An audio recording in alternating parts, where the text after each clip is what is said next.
I'm a mortgage consultant, and I depend on referrals from attorneys and realtors, and I always need more. Yes. And when I call out to these people, one of the questions I always ask is your current lender of choice currently exceeding your expectations? Okay.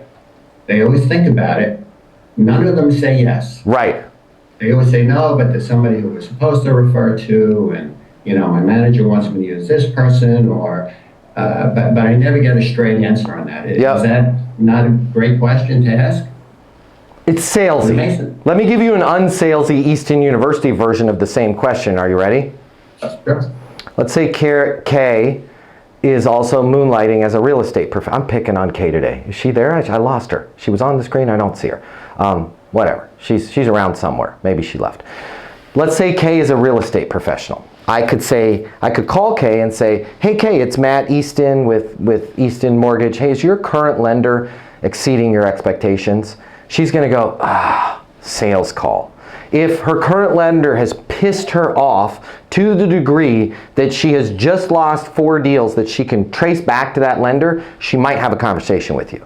If her current lender is anything a tad better than that, literally keeping her kids out of college, she's probably going to be like, it is what it is. What you got? Send me something, I'll take a look, right? So the non-salesy version of is your current lender exceeding your expectation is, hey Kay, Matt Easton over here at Easton Bank wanted to reach out to you personally because there is something that every residential broker there in Omaha is having to deal with. Nobody's talking about it. I just wanted to make sure you were aware of it, right? Well, what's going on, Rich?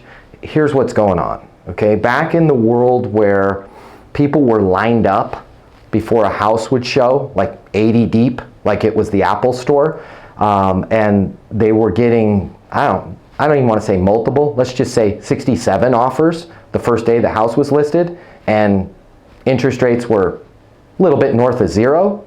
Really didn't matter if the mortgage provider, got everything done, did it timely, wasn't any hiccups, because there was essentially an infinite supply of buyers. Here's what I wanted to make you aware of. And I wanted to reach out to you personally on this because I'm hoping this isn't affecting you the way it might be and the way it's affecting a lot of agents. We've got some people where it's affecting them to the point where they're thinking about getting another job, they're thinking about getting out of the business. What they're not realizing is, yes, the buyer pool, the scope is tightened on that. Very few buyers. What they're not realizing is it's not the agent. The agent's doing their job. They're marketing the property on the seller side, right. They're working their butt off. They're having to deal with the NAR lawsuit on the buyer side, making sure that they get all their ducks in the row, go under contract. Everybody's working their tail off to get this deal, and then a mortgage provider is not taking it seriously, and even one little delay, even one little hiccup, even one little misinterpretation of a rate or a schedule, that buyer gets a sniff of that, they're gone. They're back to renting. They're not going to sell their place anymore. They're going to go with a different property. They have zero tolerance for anything on the mortgage side being out of whack and not totally precise. Kay, how are you dealing with that? And then just let Kay talk. What have I said about Easton Bank? 0. What have I said about myself? 0. But that perfectly positions me when Kay goes, yeah, you know what? I think that is why I'm losing some deals.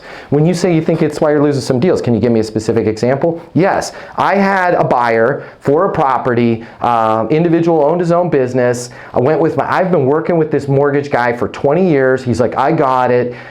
I send my buyer in there, and this guy tells him he qualifies for a $1 million house. The guy showed up in a car that was half the price of that. He didn't even think out of the box in terms of bank statement loans or anything like that. He just simply told my freaking guy, you're not qualified, to which my guy got upset at me and was like, Kay, we're not moving. Thanks for your time. Bye. I would have really appreciated it if this lender had realized the amount of effort I had to put into this god dang deal and how long I've worked with this person showing them properties, and then I was essentially handing them half a year's worth of my income that could have slowed it down a little bit and called me if there was a problem, right? God dang, how often does that happen? With this guy, I don't even know if I trust him. Hey, does it make sense? Okay, so here's a thought. On those situations, here's the deal. If I can't do a bank statement or anything like that, I'm gonna be the first one to raise my hand and let you know. Key words being, I'm gonna let you know, okay? I understand, and that's why I reached out to you, okay? I don't think a lot of the people in the mortgage industry understand this, how difficult it is to find these buyers and how finicky they are in terms of bailing out of the deal if they hear something. Does it make sense, just even if you guys don't use me, if the client doesn't go with me, if you still end up going with those old people, just to have me look at these and make sure that your buyers feel comfortable to where I can sell them on the value of working with you, and I can at least, at the very least, give them an insurance policy, having a second set of eyeballs, but a set of eyeballs that's aware of the fact of all the work that you've had to do as a real estate partner, okay? I realize I went real deep into that role play, Rich, but that's if you can have 10 of those conversations a week, you will sell 4 times more deals than you did when the market was hot. Because nobody's having those conversations. Everybody is having, hey, I know it really sucks out there. If you have any deals, I'd love to help you out with those deals, right? It's like, I'm desperate, you're desperate, so I'm calling you. It's like 2 beggars on the side of the street with signs looking at each other, each asking each other for $5. You need to be the car that pulls up and goes, yo, the reason why you're on the street is not what you thought it was. There's a better way out there. Get in the back. Let me show you what the other side of the street looks like. That's where, and back to what we were talking about, you have to slow down and deliver an insight. That insight is, it's not the broker, it's not the lawyer, it's not the referral partner's problem. It's who they're handing the deals off to, right? And you can be a resource for them regardless.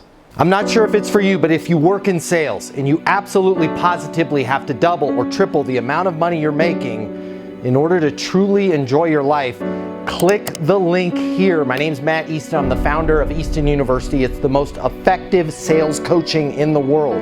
Click the link here, check it out. You're gonna see we'll give you access to an on-demand learning portal that's gonna give you video coaching with me on everything you need to know to double or triple your income, or even more. Everything from prospecting to closing to handling objections and complaints to building your personal network and self-confidence, but it doesn't stop there. Click the link here. You're gonna see that when you get a membership to Easton University, you're also gonna have the ability to do live coaching with me twice a week. You can ask me any questions. We can work through anything you're struggling with. I will be there with you every step of the way to help you double your income in sales right now. Click the link now. You're gonna see we've helped thousands of people just like you, and we have the video testimonials from them to prove it. Easton University is more than a learning portal. It's more than live coaching with me. It's your future, and you and your future are worth it. Click the link now. I'll see you at Easton University.